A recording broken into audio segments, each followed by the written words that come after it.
So, My Hero Academia Manga Chapter 329 has been released, and let's just say that from what we see in this chapter, we are building up to another 1-versus-1 fight between the newly introduced Star and Stripe and the returning player, Shigaraki Tomura. Who will win? Well, we're going to have to wait till next chapter, but in this chapter, we're going to get a lot about that fight being prepared, and we'll talk more about it right after this intro.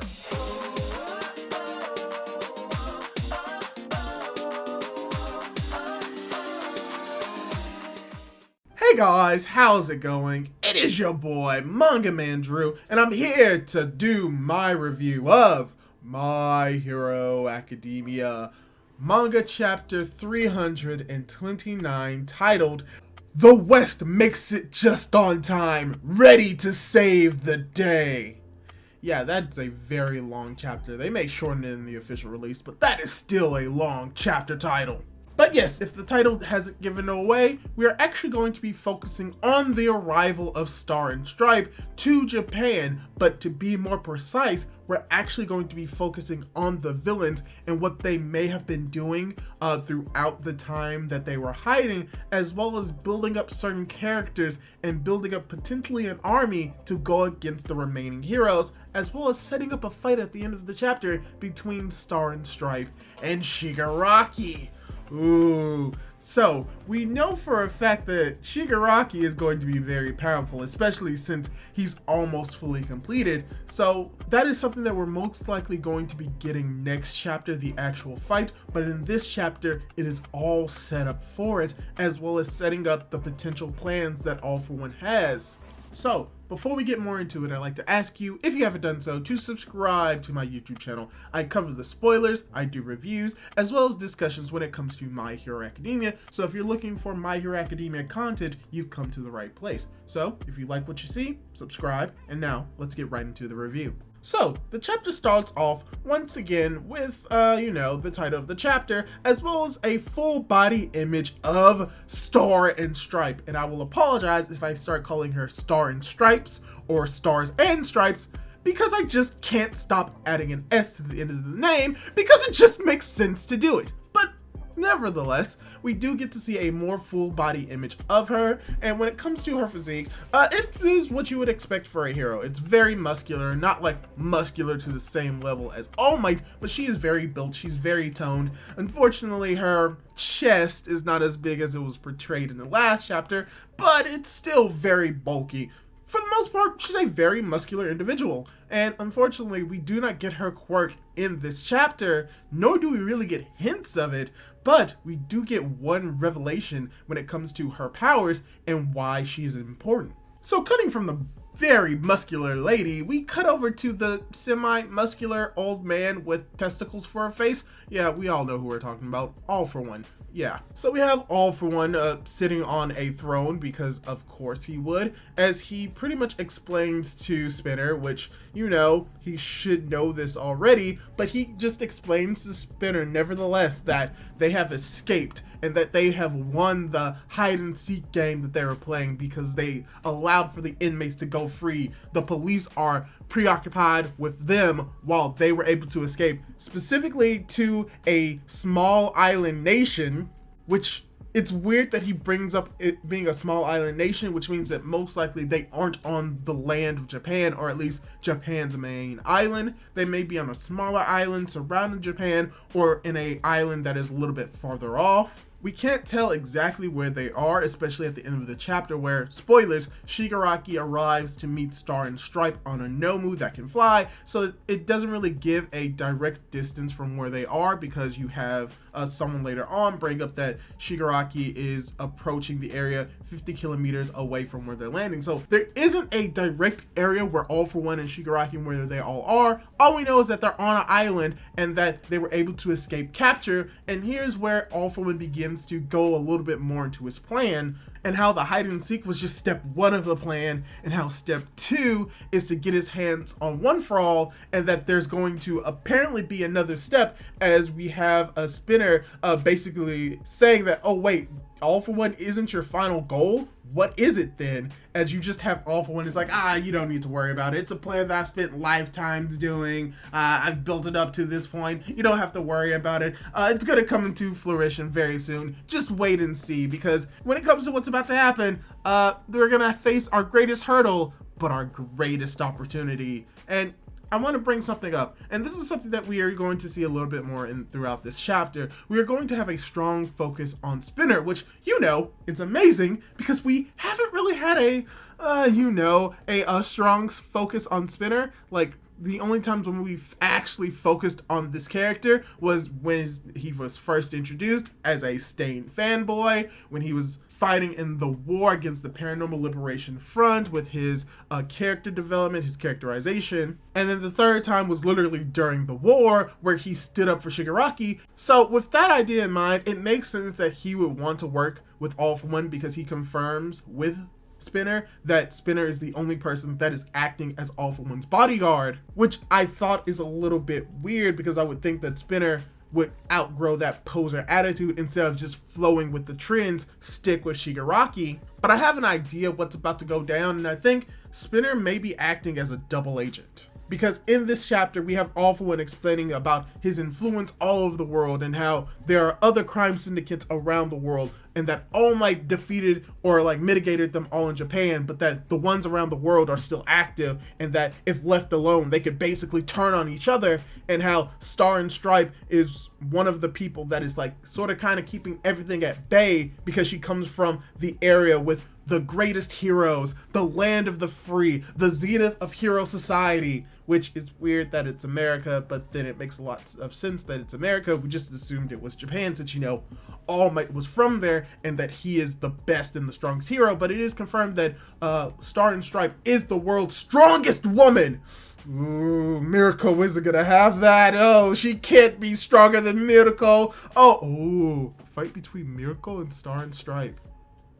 That would be dope. But yeah, jokes aside, All For One basically says that his true goal now is to take advantage of the fact that Star and Stripe is coming to Japan, and to obtain her quirk, because if he has her quirk, the world is history. The rest is history. But if he doesn't, then he's just going to have a lot of problems dealing with her. So it's going to be very interesting to see what her power is, and why it's so important to All For One to achieve his more master plan.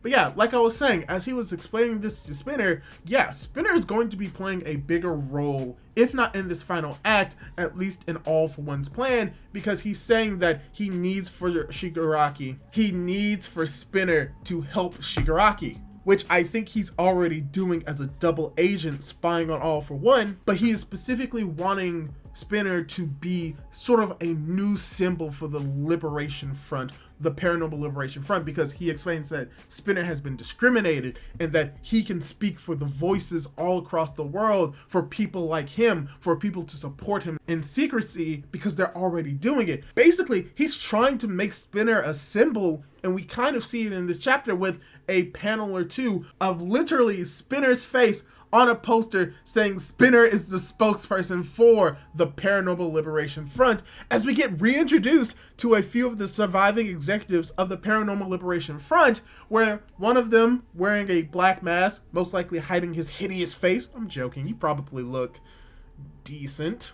And how this guy is explaining that he was a part of the Vanguard Action Squad because he looked up to Spinner and his ideals with his squadron, and how he plans on liberating everyone. And by liberating everyone, he means gathering more recruits for their armed forces. Pretty much trying to regather all of the former members of the Paranormal Liberation Front that weren't captured, which there's around 120 or 150 of them. So yeah, they're building up a super-powered army to most likely fight another super-powered army of the heroes, and this one's going to be a more condensed fight, because you're going to have less heroes on the hero side and less villains on the villain side, but the sides are going to be stacked with their heavy hitters. Also, we have Skeptic here. So, like I was saying, with All For One's plan, and most likely a side plan with Skeptic, the plan as of now is to gather up forces to collect One For All and Star and Stripe's quirk, so that we can achieve All for One's plan, whatever that is, as well as having Skeptic, who he still doesn't like the League, and he still like is trying to take advantage of them to help recruit a lot of people, but he comes to a realization that even though this is something that Redestro wanted, that this could actually be to their benefit, because if the actual members of the OG League of Villains are true embodiments of what liberation means, then he can use them so that Shigaraki can begin to destroy the world, and he's going to use them as his pawns in whatever way he needs to. So yeah, it's like both sides, there are two different sides or three potential sides on the villain side, like vying for control. All for One wants to achieve his plan, whatever that is. Skeptic is trying to use the League of Villains to allow Shigaraki to be liberated and to destroy the world. And then you just have Shigaraki, who's just there, don't know exactly what he wants to do besides destroying the world, but hey, he's there. So yeah, there are just so many factions for the villains right now that you just know that it's not gonna go well, because you have Skeptic, who basically says that it doesn't matter if they can actually do it, because we're going to be the ones to do it. So there's just so much manipulation on the villain side, and I think that both sides are just going to eventually crumble into the third, which is just going to be Shigaraki, because they're just so divided. So yeah, to pretty much sum up everything that I've said, because that was a hot mess, Spinner is going to be playing a major role as a new figurehead for the Paranormal Liberation Front. They're going to most likely have the OG League of Villain members gather up new recruits for the army to go up against the heroes to finally destroy Hero Society. Also forgot to mention that we also get to see Dabi and Toga here. They literally say nothing. They're there just to punctuate a point, as well as we get a better understanding of what All for One wants to a certain extent, and that Star and Stripe is going to play a role. Speaking of Star and Stripe, we cut over to Endeavor, Bestgenus, and Hawks as they're talking about her arrival and how Hawks is very happy that she is going to be there. This gives them a little bit more confidence, and once she's here, they can come up with a battle strategy, since you know, there's like around 2 or 3 days before Shigaraki is completed. So it's going to be very imperative that they can meet her as fast as they can, and that there are no distractions whatsoever. They have to make sure they get there. They have to make sure that Star and Stripe gets there without any impediments whatsoever. No distractions, no interactions with no one. They are going to get this all done. As I said, Shigaraki intervenes with her as they are informed by Tsukachi that, yeah, 50 kilometers away, it's him. He has arrived, as we finally get the confirmation that Shigaraki is here, as well as we get to see a lot more fighter pilots in this double page spread, where we just see the hand of Shigaraki with the hole,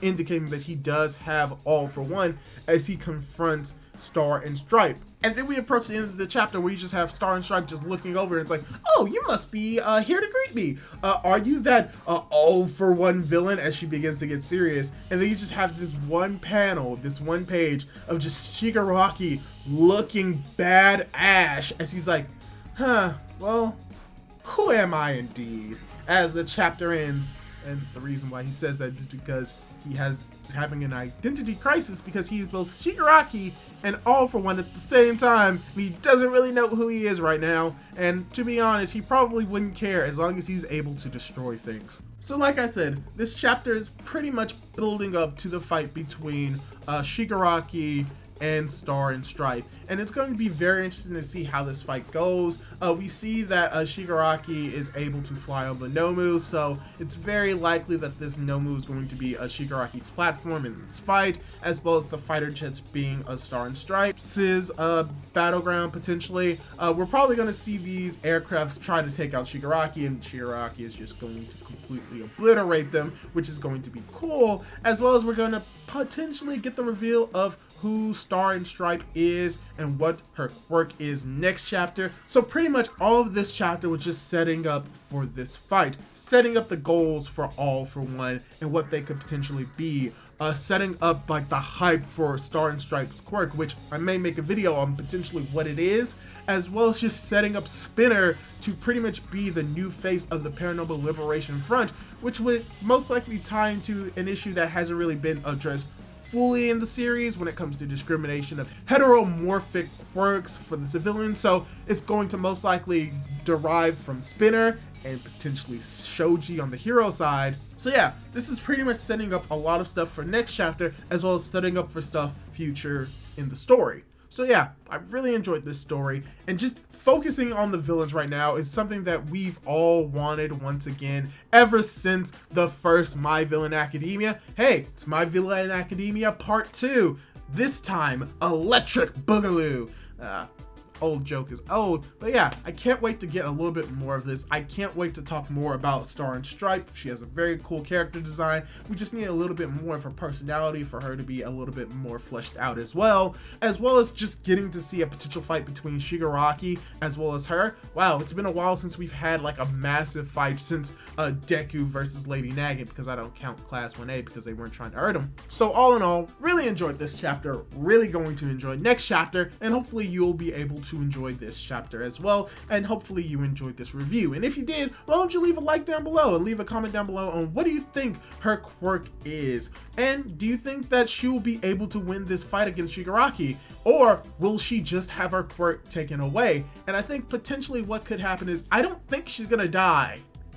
I don't think she's going to die, but I think she's going to be horribly injured, and that they may have thought they'd taken her quirk, but they failed, and she arrived on the hero's side, but she's going to be incapacitated for, I don't know, let's just say 4 days. And I think that that would be good, because it means that she will not be a thorn in All For One's side, but also All For One won't have an advantage of her quirk, so it will still keep the fight between the villains and the heroes relatively even. So yeah, that's what I think is going to happen. I'll probably talk more about it when we actually see the fight, but like I said, subscribe to my YouTube channel if you like this type of content, leave a like on the video if you liked it, and don't forget to hit that notification bell to be notified whenever I upload more content like this. Do all that cool jazz, and hopefully I'll be able to catch you in my next video. Goodbye! Huh.